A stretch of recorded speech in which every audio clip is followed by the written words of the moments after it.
I've been taking That's wonderful. I've been taking lessons from your boy Josh. Really. I mean, yeah, like he's been doing these podcast things, and Oh yeah. I think the second Has time we thoughts? did it, he had this like he had a microphone, he had the headphones, What's up and with I was you? like, "Ooh, this is serious Oh, now." you really stepped it up. Yeah, Oh my goodness. You've been on it twice? I think I've been on his podcast 4 times now. Come on. Yeah, That feels where like have you strong been? favoritism. I've made a cameo Favoritism. once, kind of, sort of. Yeah, yeah, Oh yeah. I think he only wants to talk to me for short periods of time. And how long were your podcast experiences? man, like an hour, hour and a half. Oh, that's nothing. When he Oh, started off, that's nothing. well, like when he started off, he was like, That was forever. 3 hours or bust. It was like, And he doesn't edit. get a meal. No, no, no. I think he's anti-editing. I think that's the thought. That's Yeah, exhausting. it's true. Just No, kidding. I It's think not. he loves talking to people, so that's positive. Yeah, that's a Um, great thing. yeah, I don't like talking to people, so this is gonna be short. No, I'm just playing. This Okay. is gonna be a solid amount of time as well. No, All right. um, Whatever. what's your background? What's what your my cool? my Is it my a back? sheet? It's a piece of fabric that I got when I went to Ghana. Oh, killer! When did you go to Ghana? 2007. Amazing. And what was the for what? I went to go teach teach. I was there as the woman who would then therefore encourage other women to become mechanically inclined and Awesome. independent from the men. So I was there to help with that, and then I was also there to help teach people how to build bicycles out of bamboo. So it was a bicycle based trip, mechanic based trip. Amazing. So you've been do we I'm supposed to do an intro before we actually talk, but I had no idea. Like have you been you've been mechanically inclined for a long time? Yeah, Yeah. yeah. Like at that, I had started working at a bike shop. I think in 2002. No, no, it was before that because it was. I think it was 2001 when I started working at a bike shop. Because then, is that true? No, I'm sorry. I'm getting it Conflating. confused because I was definitely messengering at in 2001, and then I think maybe it was 2002 that I started In New working at a York bike City, shop. where were you Yeah, messaging? yeah, in the Messaging. city. Yep. Were you fixed gear? Were you fixie? I was a fixie, yes. Yeah. Yeah. Did you only have one bike? Did you have a fixie and a non-fixie, or you were just fixie or bust? I think at that time I had a Surly steamroller, a brown Surly steamroller. It was pretty Nice. sweet. And then I think that was my only bike. Nice. Beth has a surly. Then as soon as you start working at a shop, you just start collecting. Yeah, that's amazing. I have one. Like we like to ride bicycles as well, but like around here a little bit. But like she would do like the summer thing in Colorado, so we'd bike like those things, and we did our honeymoon in North Carolina and biked all that stuff. Um, but I just have one. Like I bought a used Trek something where I like spent money on it 10 years ago, and then that's the only thing I've you know That's um, great. it's 10 fine. speed or something. Yeah, or even 14, 14. Great. something like that. Great. Yeah, I think 14. That's two in the front, seven in Two the in the rear. front, seven in the back. I think that's right. There you go. You're I on can this. do I've math. never bike is Eric was fixie. Because Eric would just bike in Brooklyn. He was fixie. But fixie with a brake. Were you fixie with a brake or no? Wow. So does that to me, and maybe it's just because like, I'm a father now who has kids who wear helmets when they bike, and I didn't grow up that way, all that kind of stuff. Yeah, yeah. Um, but that sound to me like fixie cool. I'm down. It feels like it all makes sense, except for the no brake part.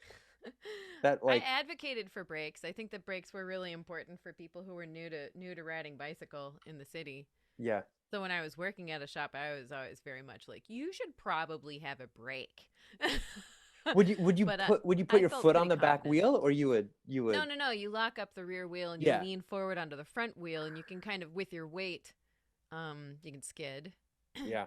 So there's a lot of that. I'm sure I'm gonna have knee problems. Yeah. I Oh probably man. already do, and I'm just in denial. Well, I feel like New York is like has more hills than you would think too. Like, did you go across bridges and stuff or no? Oh Like, yeah, did you? Yeah, yeah. yeah, yeah, So yeah, there's yeah, more. It's not like San Francisco bike messy or whatever. No, But it's like, but no. still, like, it's not just.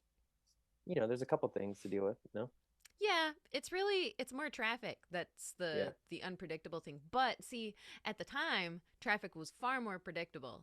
I think at this point, there's so many cyclists on the road, and there's all these like cycling lanes, and Yeah. that's really good, but people don't respect them. Whereas in the early 2000s, I mean, and before that, like people just didn't even notice that there were bikes. Yeah. People in cars were like these big, I always thought of them as these big lumbering hippopotamuses and like just dinosaurs. Kind of, they went along a pretty predictable path, and you could sort of gauge what they were going to do based on what their front wheels were doing Of the car, like you would of a look at the. car. Yeah, yeah, you Yeah. see. And then when those like spinning hubcaps came around, Oh that was wow. really dangerous because it's Yeah. like, oh, I can't gauge because I think Interesting. it's going, Yeah. but it's not going anywhere, or it's stopped, or like, is it going? Because it doesn't Yeah. look like it's going.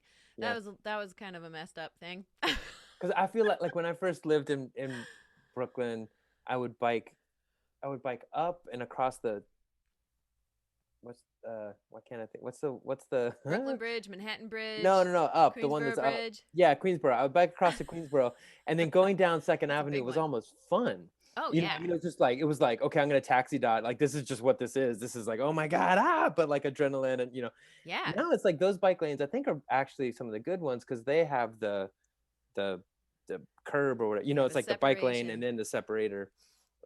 Yeah, Pretty but good, like before, you could just go in between the cars and like like Frogger. you could sketch Yeah, on you could like what? buses, sketch. Okay, so what's that? We See, I hold never. on to the we hold on to the wheel well of a car. No, Yes. really. Yeah. Just because you'd be like at You the get end a of your, you you'd be get a at the end of lift. your time, like your whatever. You'd be tired, and so you'd just be like, I'm gonna, I don't know, or sometimes just be it's fun. well, the thing is it's like, okay, if you want to go with traffic, right? You don't want to be in the Yeah. way of traffic. If traffic is going faster than you need to be able to get out of the Oh, way, wow. but sometimes that's not as possible. But if you're going up a hill or something and you need to like just catch up a little bit, and maybe there's a vehicle next to you that maybe has a wheel well that's right there, and you just kind of grab onto that and get a lift, and then you can like spin Yeah. past. Wow. That's yeah. Okay.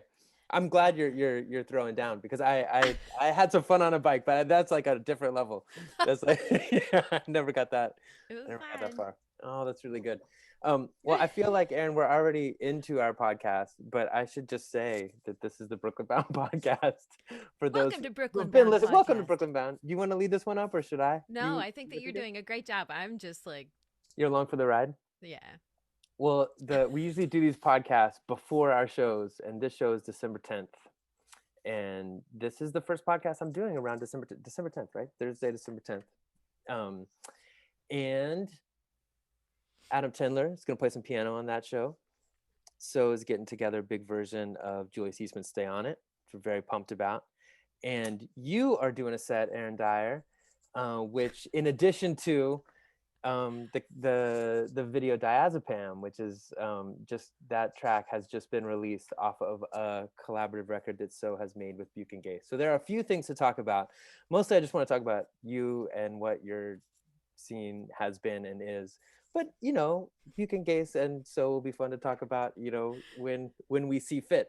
Yes. I'm gonna ask this first question and then I'm gonna be quiet for a while because the first question I always ask is the most broad, You think I'm going bloated. to answer it? You could probably talk for 3 hours on this question, but Okay. I'm not sure I know the answer even. Like what, like little Aaron Dyer discovered music and got excited about playing the Buke because, like, what's the beginnings of you in music?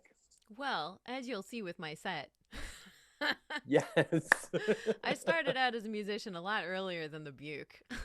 Nice. Yeah, I um, I, imagine that, I have to say. I was a lot, yeah, I was a silly teenager that really enjoyed performing at a very young age. I started playing guitar when I was, I think, 9. I started performing my music when I was 13. I moved to Golden Valley to go to the arts high school, Perpich School of Where this is Performing Minnesota, Arts. right? You're in Yeah, yeah. Minnesota? Yep, Yeah. just outside of Minneapolis. And that was in 95. And then before I graduated, But wait. So just what, like, 9-year-old you, why oh, were you excited to pick up a guitar? I was You just just, always singing. yeah. I was one of those kids where, my parents would be like, "Oh, Aaron, I've got the camera going. Why don't you sing us a song?" Oh, And nice. then Yeah. and then I would start singing a song, and then they'd be like, "Okay, all right, Okay, enough. okay, Yeah, cool. I gotta go." Awesome.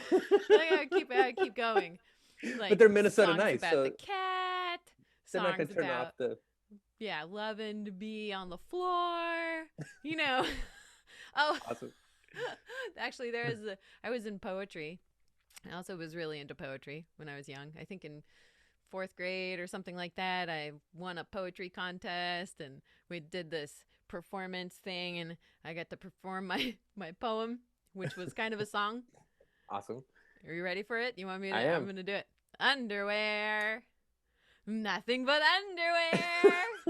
On the floor, on the ceiling, on the fan, 'cause I'm feeling down with Yay. underwear. Oh, Oh, amazing. my mom Oh, so still good. tells me about that. Do you remember this? Because I have a little context. Like, I've met your mom. We had Thai food together Yeah. in Minneapolis. Uh huh. Is that Yeah, after the possible? Walker, yeah, after Yeah, or yeah, or yeah. before the Walker Art Yeah. Center's performance. So I'm imagining she's just so nice. I'm imagining her with the camera watching you sing and being like, "Oh my God, I want to shut this off, but I can't. I'm too nice. We're an hour and a half in and Aaron is rocking. This is wonderful." Yeah, it was mostly my dad that was doing the video cameraing and the Mm, recording. He had all that stuff, and he's the reason why I started playing guitar too, because he played awesome. guitar and he gave me a guitar, Killer. and that's how it starts. Um, yeah, Awesome. Okay, so back to, sorry, arts high school. yeah. Then I, was an awkward teenager in arts high school, and then but I kept performing, and I eventually acquired a manager somehow. I think from music tech. That's a college that is no longer in existence in Minneapolis. Uh, and So you were there and somebody around music tech was like, I want to, Right, I was or at the I know arts this high school, person and or this whatever. person was going to music tech college for Oh, music okay. business, and she was like, "I need a test subject to learn how Yeah. to be a manager," and I said, "I need a test manager to learn Yeah. what I don't want," and Awesome. Yeah. You and have to have then the first, right? Yeah. yeah. So she signed me up to she submitted a tape for me to go to compete for an opening slot at Lilith Fair in '98. Yeah, Or this is it coming was, back. it was in '97 when she did that, and then I performed and I competed and I won, and then I did that in '98. I think it was the second Lilith Fair, And I and then remember Buchan Gates at some point put there was a little snippet of your set, right? I've seen this. no, you Yeah. haven't. Yeah. You have not. Of Yeah. me at Lilith Fair? I'm pretty sure. I think it came, no? It was like young Aaron, you were rocking your That was like some. I mean, yeah, I did a lot of like promo for that, and that was a okay, promo thing that you for saw. Lilith Fair. Yeah, pre Lilith Fair. When Pre I, Lilith Fair. yeah, Well, I remember I think you said something in the post about like just blowing out your voice. Like you were raging. You were going for it. yeah, No? I Okay. I'm at a loss because I'm not exactly sure what Yeah, I'm gonna post I'm you're gonna talking search. I about. know So I'm gonna search out and see if I'm thinking about the right thing. But okay, I believe the reason I knew that you performed at Lilith Fair was because I saw we a talked about video it. somehow connected about it. We've mentioned it. Anyways, well, whatever. Anyways, so then. Yeah. So then I did Lilith Fair, and then I got carpal tunnel, and then I was like, I can't handle being in Minneapolis anymore. I'm a 19-year-old. I have no idea what I want in my life, but I'm going to move to New York City. So I did Yes. that, and then I met Aaron in 2000, and I want to say the rest is history, but it's like we started out playing music or making music, just the two of us, kind of an electronic producing sort of way. I would bring some songs to him. I was more on the songwriting and lyrical side, and he was more on the production, sound, uh, soundscape side. And then And then Hominid came around, and Hominid was Aaron just like jamming with these guys, Ian Savage and one of his really old friends, and Rami Gabai, who's this amazing drummer from Israel. Who even like so then I joined them and I learned how to improvise with them because I was like, I want to sing to what you're doing. It's so much fun. Awesome. Yeah. And we played, and that was great. But then Rami got deported. Shit. Yeah, um, and then the band kind of we just disbanded, and then Aaron and I didn't talk for 4 years, and then Is that right? So this is like early 2000s. Played with Hominid. Band broke up. yep, stopped talking, and then Stop talking. and then yeah, that was like 2004 or 2003, and then Aaron emailed me out of the blue in 2007, was like, how's the cycling going? Because in between those two musical times, I was very into being a cyclist, and I wanted to be fast. Was that a stated goal? Kind Speed. of, yeah. I Aiming for want to be speed, fast. yep. I want Yeah. to win. Which turned me into can I swear? Yeah. It turned me into such a bitch. I didn't like that. Nice. Okay. Such a competitive person, and like. So I didn't were you like actually it. racing? Oh yeah. Or like just Yeah, on it the streets started of New with York, messenger or- races. Oh. Yeah. Okay. Wait. So they have. Tell me. Like not like so like I do like organized sprint triathlon in the summertime. There's like a lot of like middle-aged people like myself who like try to stay in shape, and we get together and we do like a nice chill race. Like, and some people probably take it seriously and try to win, but for the most part it's a lot of like, but so a messenger race is the same thing, or I'm Sure, taking it. it's the same thing, but like with fewer regulations. Like Yeah. you're racing in live traffic. No Yeah. cops are gonna like try to arrest you, as opposed to try to stop traffic to help you on your route. Right. So And- nothing. That was my thought. It's so absolutely nothing like the races that I do. You're just like, let's meet up on Different. 2nd Avenue at noon. It's like meet at this park. We're gonna have an official go, and then you have to go to different checkpoints, and you like gather your. I mean, it's like the idea is to kind of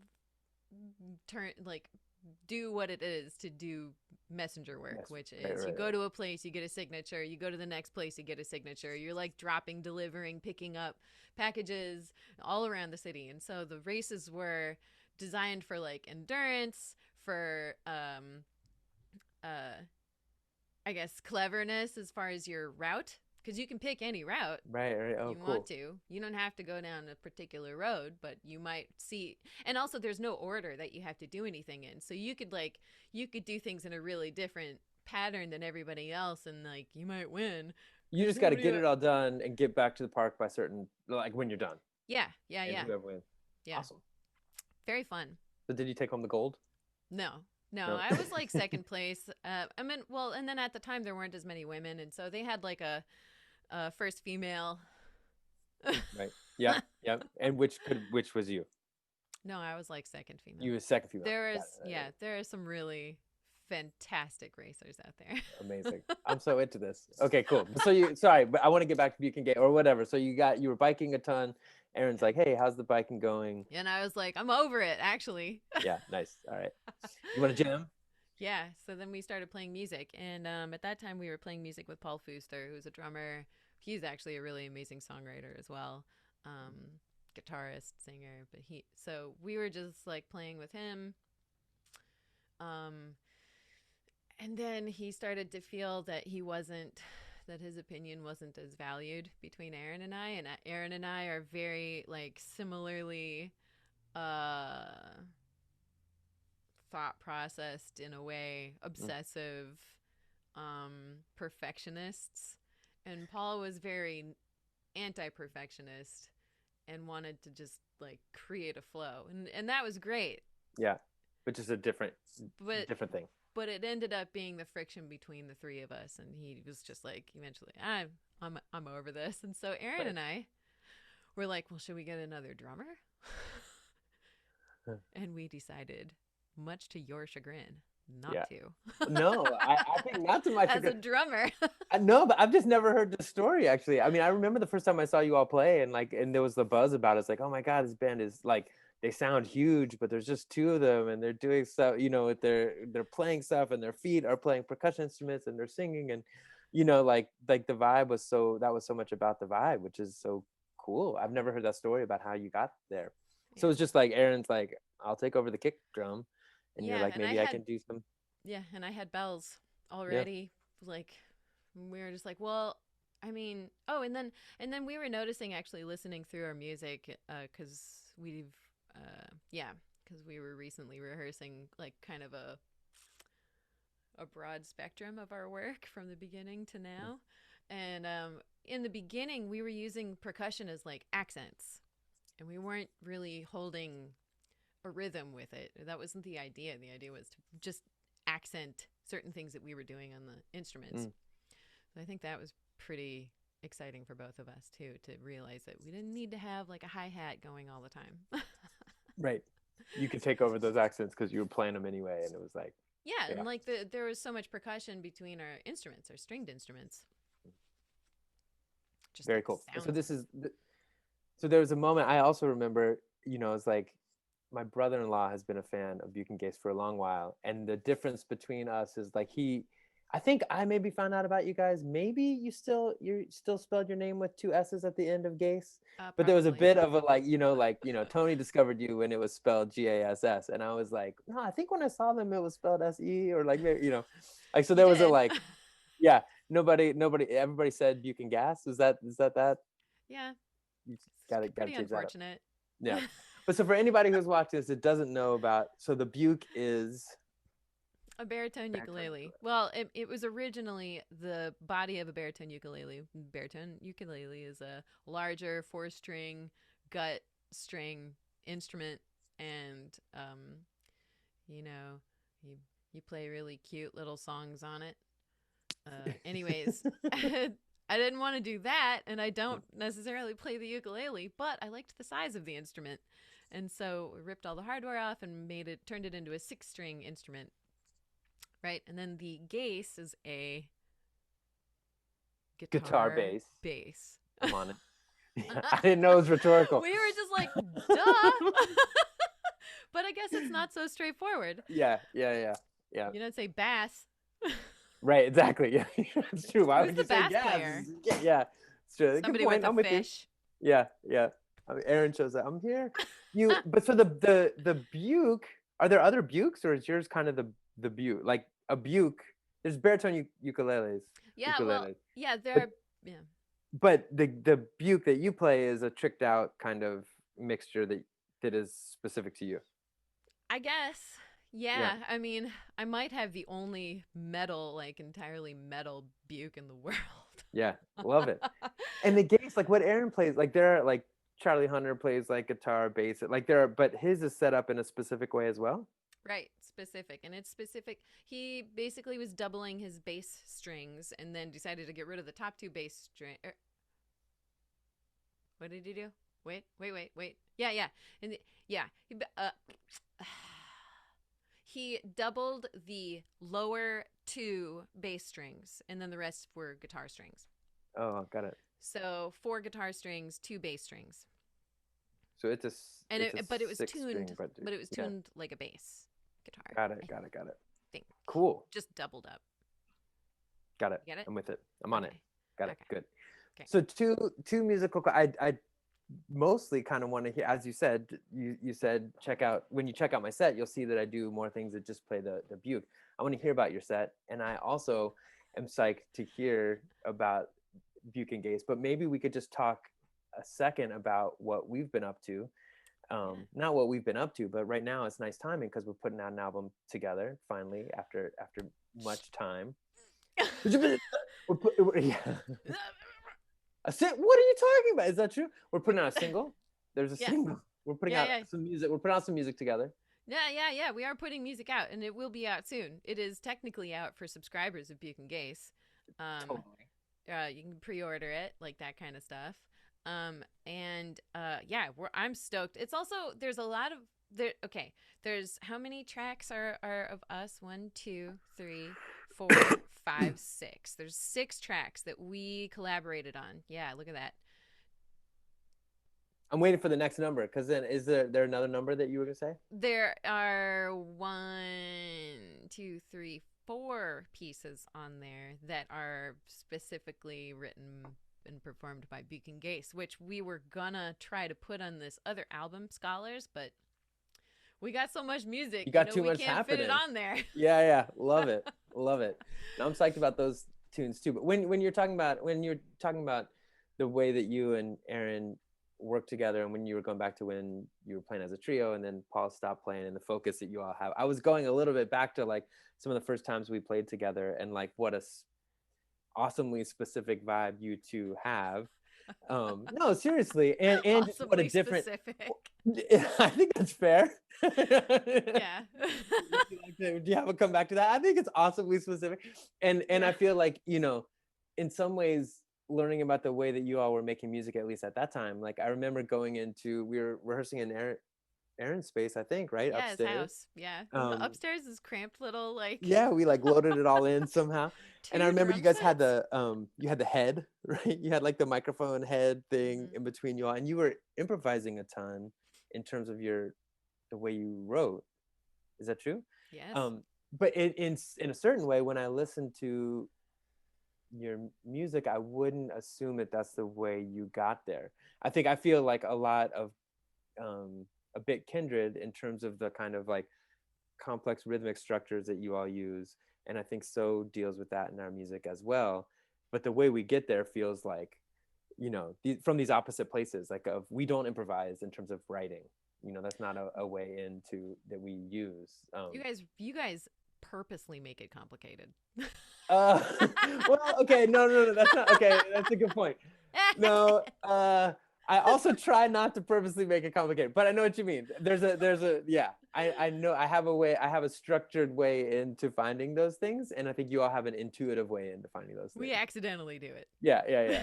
You're just jamming. You're like, that's So is that true? You would play together for long periods of time, and then go back and listen and be like, oh, that's slamming, or let's use that, Obsessively or long times. Yeah. yeah, yeah. Amazing.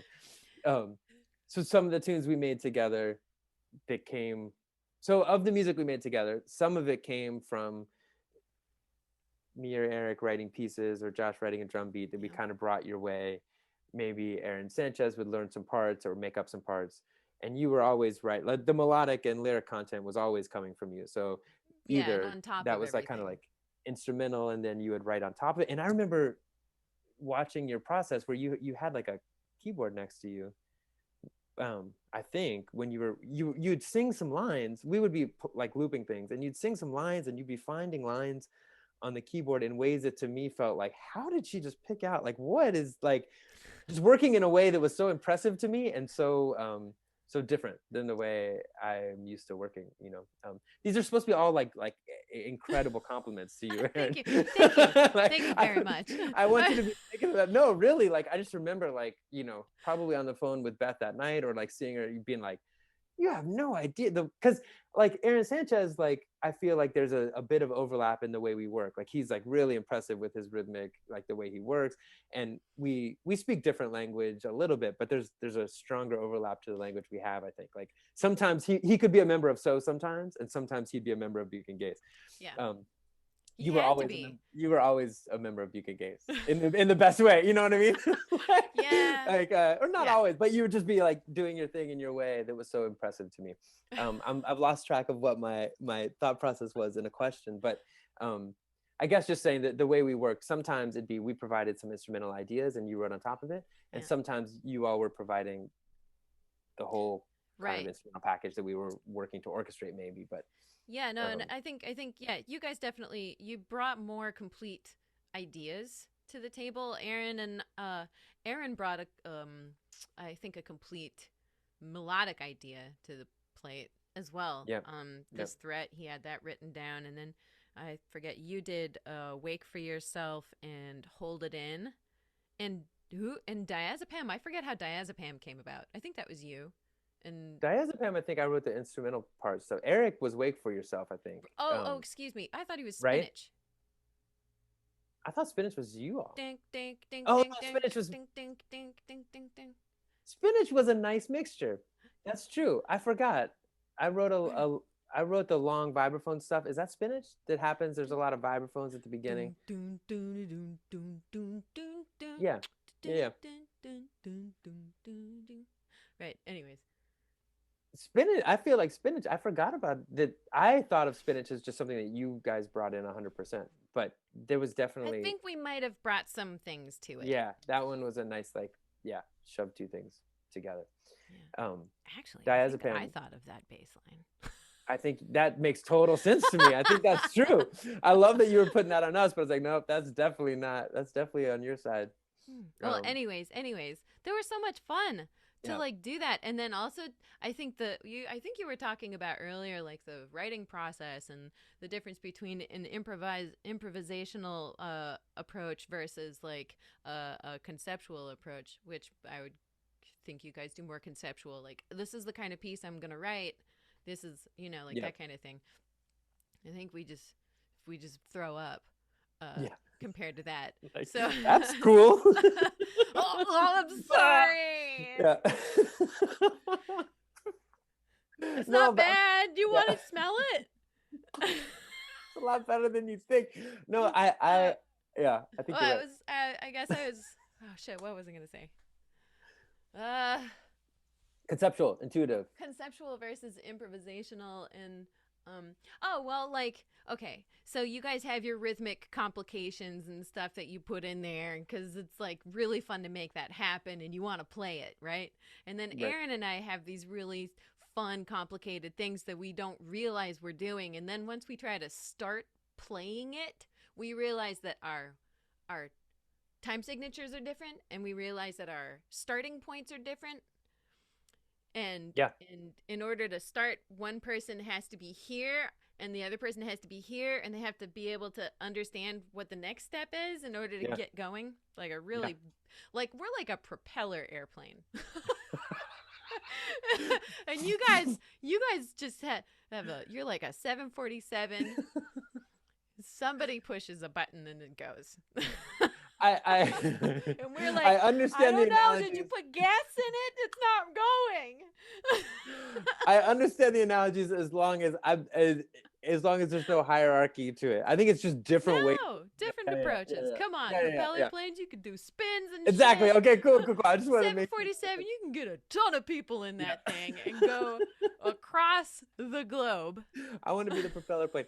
Well, you at the beginning, you had mentioned when we were talking before we started to actually whatever have this podcast conversation, you were talking about Ghana, and Oh it made yeah. me think. I spent time in Bali, and one thing that I just love, like, and I don't know how much music you were around. I mean, I'm sure you were around music in Ghana because you were in Ghana, but I know you weren't there, Not as much. necessarily studying. Yeah, Yeah. but just the way when you're learning music or talking about music or taking in music in a space that you're not used to, like I feel like the coolest thing about learning music in Bali was that I would learn stuff, and then I would have in my head where I felt like all the this is where the phrase begins, and this is where and then I would like learn some like long amount of music, and then realize that, oh, everything is like off, but like, wait, no, this is the beginning. No, no, no, no, no, I promise this must be the beginning, but like just that idea is kind of awesome to me to rethink.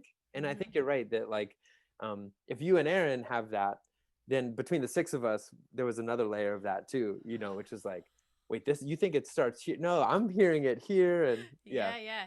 And we had to watch you guys and how you counted. And there was I, no way that I could wrap my head around that. I couldn't. And I watched you guys do the yeah, there's a lot like of that. playing Yeah, the yeah, thing, yeah, and then yeah, you'd like all look at yeah. each other and like, But what I love, but then you're I can't counting. imagine. How are you counting right now? Aren't you just feeling it? But then I can't imagine you and Aaron just like throw down like 4 minutes of like crazy complicated stuff, not doing that at all. It's not written out. Like, but I love that you said Pattern.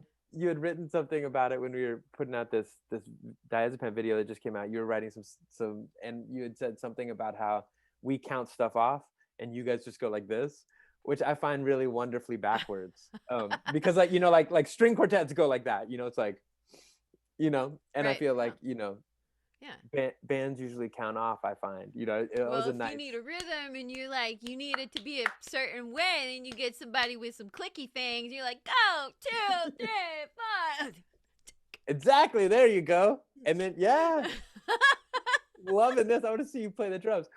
Okay, cool. Well, so on this Brooklyn Bound, to rein us in, this Brooklyn Bound, we're gonna check out one of this track that has a video, Diazepam. And did Yeah. did you make did you I don't want to give away the video, but were you shooting the video?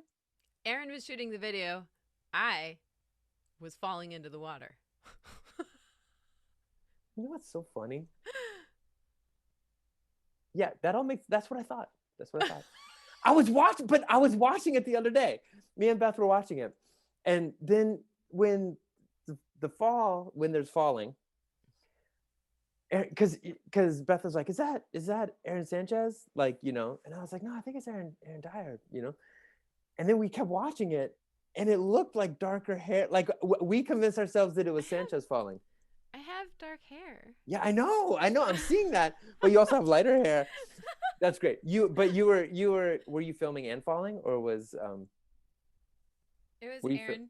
Aaron was filming me. He okay? didn't So it want to was go in the backwards. water. The water was cold. It was cold Yeah, outside. yeah, yeah, It's just one of these things where it's like, well, we got to make a video for it. Well, yeah, what are we going to do? I don't know. Let's go swimming. yeah. Okay. Bring the camera. It's that kind of thing. We do Yeah, things very last minute I love it. often. It's really good. I Like really the enjoy it. It's a good. videos are such an afterthought for us, and Yeah, yeah, we wanted to like make it be slow and just the feel of the music and reflect on kind of the idea of what the lyrics were, and but it was came together very fast. yeah. I love it. It's really yeah. It's in our style as well. I really love watching it. But so that's going to be on this Brooklyn Bound set, Yes. or show. But Yes. then mostly it's about. I want to talk about your set. What are you doing? I've gotten to know you a bit more as what you're up to yourself. I know mostly about the drone choir project you've been doing, because I've seen that a couple times. Saw it in Berlin and saw it in New York, and Beth put on one in Princeton that was really cool. Mm-hmm. So I know a little bit about what you're up to on your own, but is there anything drone choir about the set that you're about to play, or what are you doing? No. Yeah, no, drone choir has been really very much on hiatus during COVID, Yeah, because it is such a social experience, and it's really about the experience as opposed to just the music, which and leading up to this year, I had been like really wanting to shift the focus of drone choir and turn it into a collaborative experience. So I wanted to be able to work with other composers, um, female composers, and take their compositions and help them arrange it into a piece that could be approached by a drone choir, which is a group of okay. female identified vocalists who don't learn the piece, and they only listen to it and repeat and move as directed, and it is a much more it's a much more vulnerable state for people to be in when they don't know what's going on and they don't know what they're going to be looking like, Yeah. which brings them closer to each other. And But the I idea, also yeah, have to say but it's but yeah, also it's not happening. a quick, yeah, no, I can imagine. But I found it to be also like a wonderfully, I was gonna say quick, but I want a different word, like a wonderfully kind of direct way into a complex piece of music. Like there's a different way to write out that piece, but it would take a different way of rehearsing and would take a long time, and everybody would learn these things. And so Yeah. doing it this way, where everybody's listening to their own MP3 player, and you're singing pitches for them, and you're telling them choreography and things. It's kind of like an awesomely direct way to get to a really powerful and big experience. I found Yeah. it. I'm in love with it. It's very, very cool. Thank you. So it's one of the many reasons why I can't wait for music to happen in that way again. Yeah. Um, Hopefully. but okay, it has Okay, nothing to so do with there that. We're has all going to be nothing to do sitting with on that. laptops watching YouTube. There's a Okay. screen, and Okay. Dyer comes on the screen, and Okay. So I like took some home videos from way back, added those. I wanted to give some context awesome. of my of me as a human, Yeah. just because. Um, and there's a little glimpse of Lilith Fair on that. There's a little glimpse of me just writing songs in 2008. Like my writing process was to like work on a piece and then record it, and then work on it more and record it, kind of thing. But I was only using what I had a Mac at that time, so what's it called? iPhoto. Anyways, I wasn't doing very in-depth recording. Anyways, Yeah. there's that, and then I think it was in 2016, or maybe even before that. No, 2016. Aaron and I were having like some harder times writing music together, and so we started like bringing other people in to kind of inspire us, to get us to like show off to each other. Yeah, Because after a while, it's like a marriage, and you're like, yeah, I don't yeah. need to do Billy anything Preston and for the you. Beatles, right? I feel like there are famous examples of this. Oh, You know? really? I didn't know. Yeah, like all that. I feel like the story is, I think like the Beatles couldn't, not that you guys couldn't stand to be around each other, but the Beatles couldn't really be around each other. But if somebody else was in the room, they would start to make music. And that the Rhodes player who's on a lot of the last albums is this guy Billy Preston, who I think would come to the room and all of a sudden they could start playing again. Right, because he was inspirational in that. Yeah, Everybody wanted to show off for that person. totally. Yeah, And then therefore they would kind of yeah. That's like I think what Aaron and I did. We I would love that. So egg each other on by getting someone else in the room. yeah, who's this other person? So this other person that I'm about to bring up is Ryan Oslance, who is a percussionist of this band called Luchatistas, who we went on tour with, and he's just a phenomenal drummer, very intuitive. He doesn't write stuff out either. So I'm a fan of the intuitive. I just feel like I need to put that down. I work that way. I know as you well. are. I just say that. I know okay, you are. All right. We're coming at this from different areas, different worlds. Yeah. All right. So he's better than me. And, no. No, I'm just playing. Keep speaking. Okay, so Ryan, Wait, you I need to put guys a brought shoe in Ryan. in my mouth right now. Not at all. Not at all. I needed to stand up for my. Yeah. Okay. Anyways, I'm a fan of this process. Okay. So Ryan and Aaron and I were gonna like rehearse, or not rehearse. We were just gonna jam. Yeah. Improvise. And Aaron couldn't make it, and so Ryan and I ended up in this studio room all by ourselves. Had the drums all set up, and we were just like, well, I mean, let's just play. We ended up writing an album that amazing. day. Wow. Yeah. Like it just flew out of us, and I was on synth and singing, and he's like, we were just really compatible with like writing dance music, basically is what it was. Amazing. Yeah.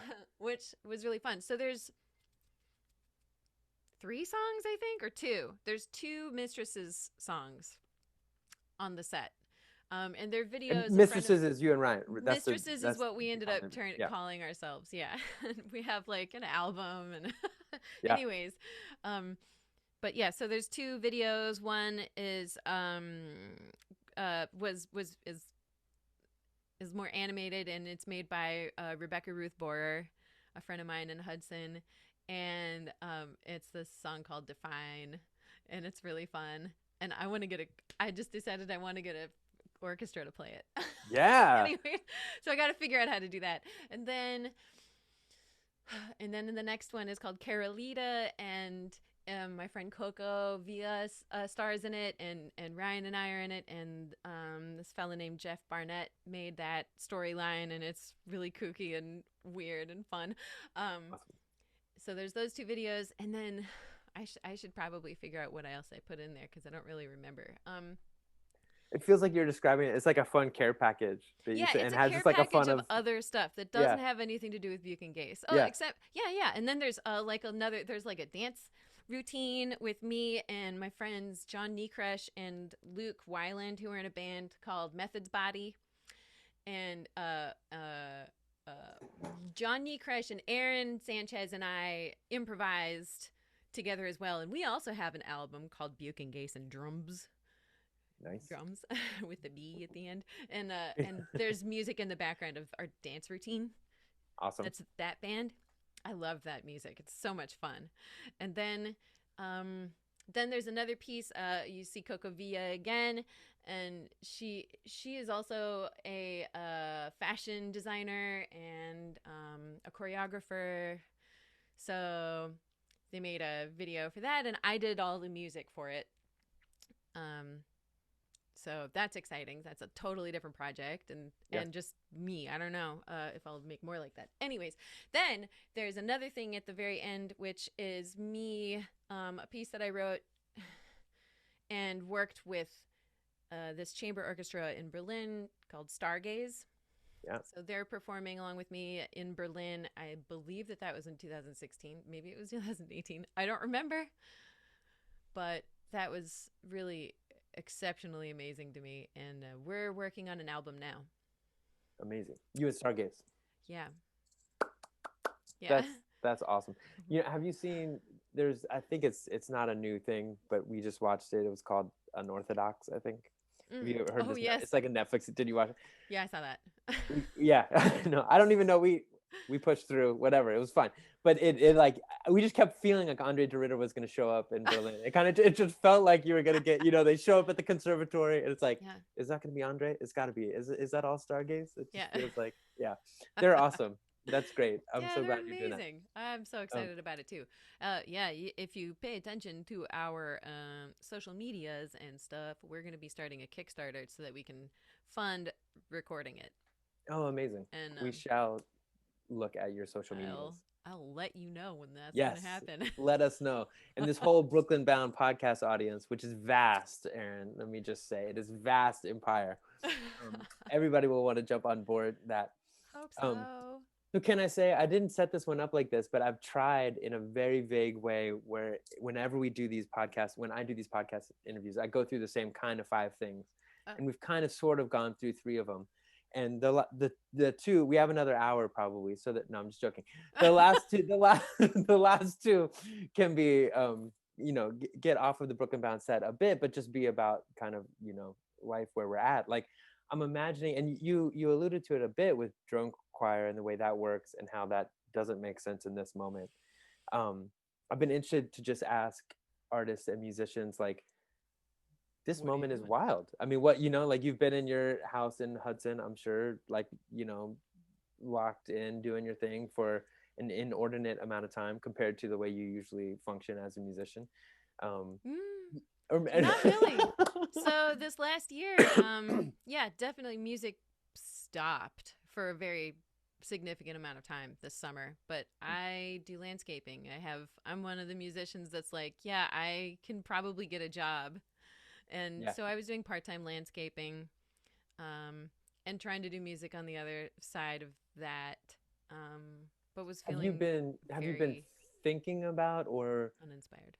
um yeah, Thinking well, have you been thinking thinking about my about making jobs. music in a different way? I mean, like, both like COVID related, but then, you know, I feel like in this kind of new consciousness, in at least the contemporary music scene, new consciousness around Black Lives Matter ideas, and the, like, talking about having a conversation in a more direct way than our scene has been having it. You know, just like what, you know, election just happened, whatever, just like so much shit in this like 9 months, you know, has it made you change the way you interact with art making or music making, or has it made you want to change the way, like, has it, like, what's that effect been for you? I think I I I can say that I don't enjoy live stream performing. I don't enjoy it, and so a lot of what I've done is try to avoid it or try to do things in a different way. Instead of doing a live performance video with Buchan Gase, I'm making a documentary instead, because I don't want to, like, I mean, and that's kind of what I tried to do with my performance for this as well. It's Yeah. like turn it into more of a documentary so you learn a little bit more about me and my other things, right? Yeah. Um, Love it. and I think, you know, as far as Black Lives Matter and political unrest and contradictions and everything that we're dealing with, I'm not much of a artist activist. I believe very strongly in racial justice, um, and and like equality across the board for gender, no matter the gender. But I don't necessarily put that into my music. I feel that other people are much more well spoken in that sense. I would say that drone choir specifically was that's my activism, and the goal of that is to just get as many female identified people together so that they're communicating with each other as opposed to competing, which I think a lot of female artists feel they must do in order to get ahead oftentimes. So that was, up until COVID, that's my goal for that, and I'm sure that that will continue beyond COVID in as much of a way as I can make it happen. I'm currently in Minnesota with my mom. So you're not hunkered down in Hudson.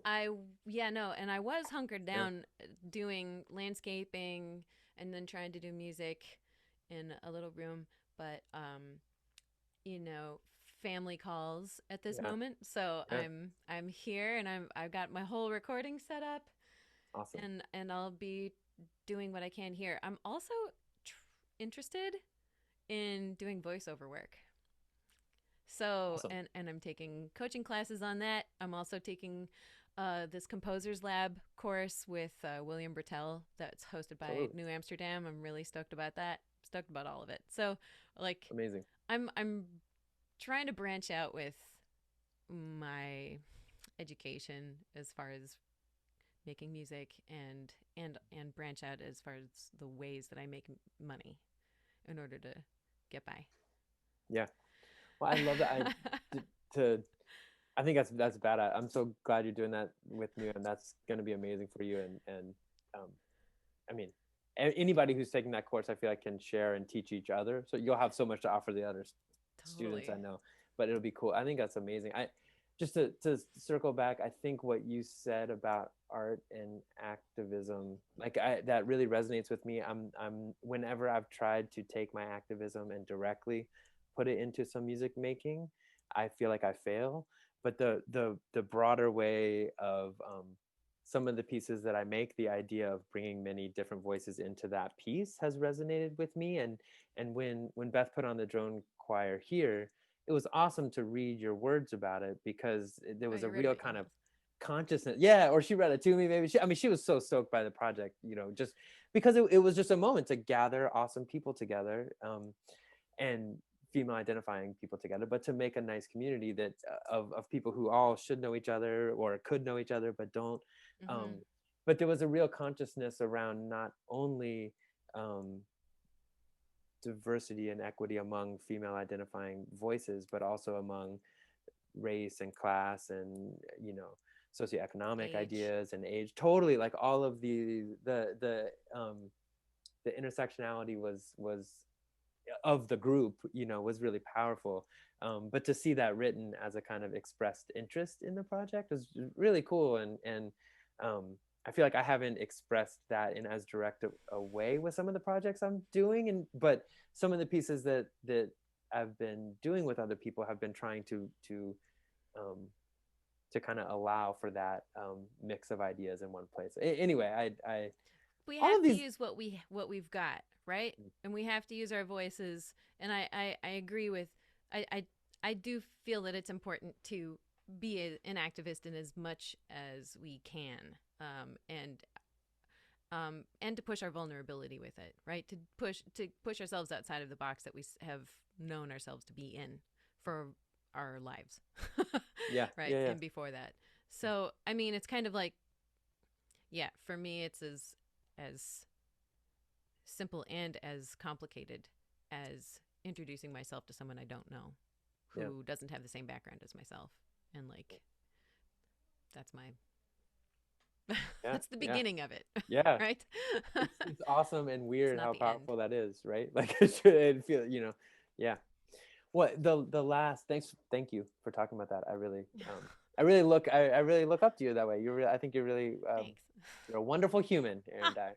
and I'm glad to know you. I'm gonna say these are these funny Zoom moments where it's like, connection. It's just so I haven't talked to you in a long time. Yeah, it's been a long This time. is my last question. Okay.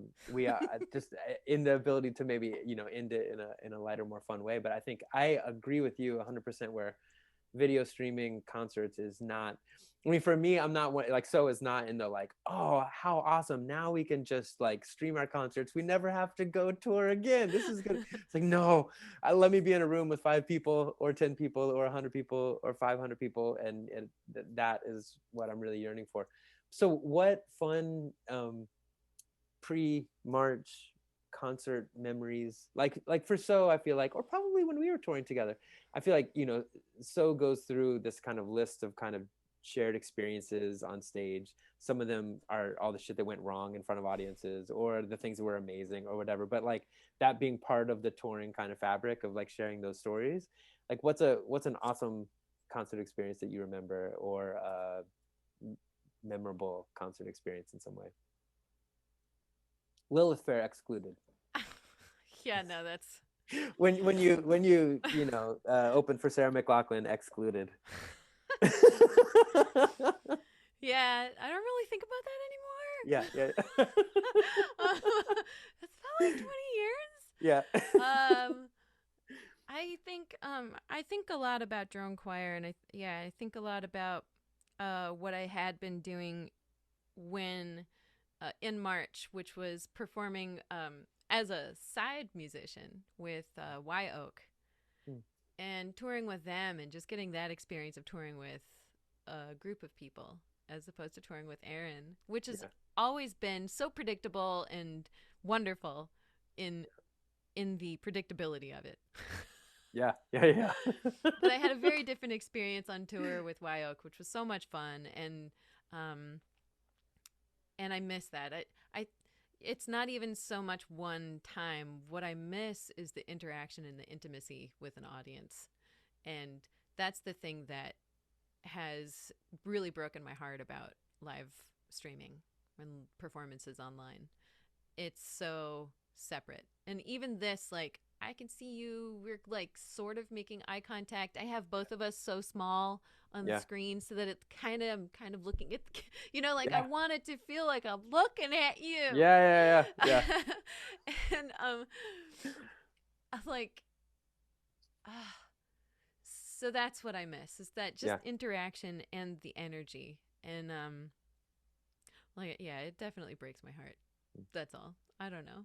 Well, you have an awesome relationship with an audience. I feel like being the times that we've been on stage together, like I think you're it doesn't I mean it all feels really like it's 6 of us in a room when we're rehearsing, but it's impossible that you're not the front woman in the band when we're on stage together, right? But I'm much more comfortable making a complete ass of myself in front of a bunch of people. I'm down with that. I feel like I relate to that when it's the 4 of us on stage. But I think you very quickly engender so much goodwill from an audience just by being like open, and Dum-dum. like I feel like that's part of where you're coming from, and I love it, and I could imagine how much you must miss that. That's a Yeah, wonderful. I was Yeah. having a hard time this year. Yeah. Yeah. Went through some depression. Yeah. Because it's like that's such a, I feel like, yeah, performing is where I'm really myself, Yeah. where I feel the most me, and it's like doing these other jobs that are supplementary to what I really want to do, which is perform. I just don't feel like myself. So that's, yeah. Yeah. let's let's find a way back. Let's Yeah, play some music together when when the world allows. How's that gonna happen? definitely. Yeah. I don't know. Yeah. All right, let's write it down. I have all these I have like multiple like just like notebooks around that I take notes in, and I'm just gonna write it down somewhere because none of them are chronological. They all just happen in multiple places. Yeah. Write down like, when we're allowed to be in a room together, let's play. Let's play. Let's play. Yep. I think Make it it's good to do. happen. I agree. Outdoor The stuff, I think, is going to be the way to is go. gonna be the first. Yeah. Yeah. And So maybe you'll next be back summer, let's plan to do upstate. something outside. Check. Deal. Done. Let's do it. Okay. Done. Good. That sounds lovely. It's great. And until then, um, we're going to gather on YouTube, and in the comment section, we're going to say, "Hey, Aaron, we're watching you right now. Are you there?" And you're going to be like, "Oh my God, stop talking to me, Jason." And then, but the folks who come on YouTube or Facebook, like to check out Brooklyn Bound, it's a weird thing. Do I have to have both windows open in order to respond to people? I feel terrible. I just can't go on Facebook anymore, so we all just gather on YouTube. But I know some other folks will be hanging out on Facebook. But it's a strange thing. Just knowing that a group of people are taking in something together is like one step towards that. So that's what that's as good as we get right now. Well, I'll be there. I will be ready for any heckling necessary. Yes. Heckle it. Go on. You will send the heckle back twofold. I know. I'm actually really bad with comebacks. Is that right? Yeah. I'm slow. Well, I'll think of something like in 2 days. Yeah. Okay, 2 days we're talking. I thought just in the comment thread there'll be a bunch of stuff, and then like you'll finally get, Yeah.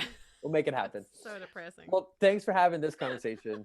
And hey, thanks for talking with me, Jason. Absolutely. I love talking to you. And I'll see you December 10th on the channels. Here. Yeah, right back here. And just like right click below for the link. Yeah. We're here. Yeah, just click. Yeah, exactly. Yep, you nailed it. That's right. Yay, awesome. Podcasts. Okay.